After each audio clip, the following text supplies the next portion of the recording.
কি কৰি আছানো? তুমি হে বহা বহা বহা দেখিছাই নহয় এই মমবাতিবোৰ মানে দিবগৈ লাগে তাকে সেই পেকিং কৰি আছো বুজিছানে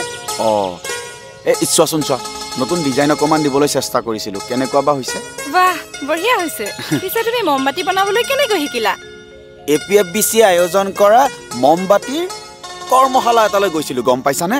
তাতে তেওঁলোকে এইবোৰ কেনেকৈ বনাব লাগে এইবোৰ শিকায় সঠিক মম কেনেদৰে নিৰ্বাচন কৰিব লাগে মমৰ ৰং সুগন্ধি দ্ৰব্য কিমান মিলাব লাগে এই সকলোবোৰ তেওঁলোকে শিকায় সঁচাকৈ দিয়া এই APFBCয়ে আমাক নতুন নতুন কৌশলত নিপুণ কৰি একেবাৰে এটা সুন্দৰ জীৱন দিলেহে আমাৰ যে EDCয়ে দি আছে তেনেকুৱা প্ৰশিক্ষণ নেকি এইটো ঠিকেই কৈছা ময়ো EDC মিটিঙলৈ গৈহে এইবোৰ কথা গম পালোঁ হয় নেকি মই ঘৰুৱা অসুবিধা এটাৰ কাৰণে সেইদিনাখন যাব নোৱাৰিলোঁ পিছে এনেকুৱা আৰু সা সুবিধা ওলাবনে ওলাব নিশ্চয় ওলাব এই APFBCয়ে বয়ন চিলাই এই নাৰ্চাৰী স্থাপন তাৰপিছত তোমাৰ বাঁহৰ সামগ্ৰী তৈয়াৰ তাৰপিছতে আচাৰ বনোৱা এইবোৰ প্ৰশিক্ষণ দি এই বনপ্ৰান্তীয় ৰাইজক বহুত উপকাৰ সাধন কৰিছে নহয় আকৌ মই শুনিবলৈ পাইছোঁ অহা সপ্তাহৰ পৰা তেওঁলোকে হেনো এই চিলাইৰো প্ৰশিক্ষণ দিব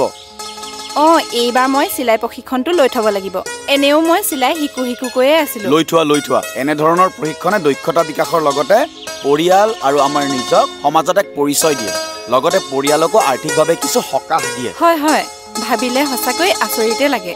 এই প্ৰকল্পই আমাৰ দৰে পিছপৰা অঞ্চলৰ মহিলাসকলৰ উন্নতিৰ বাবে এতিয়াও যে কাম কৰি আছে এই প্ৰশিক্ষণে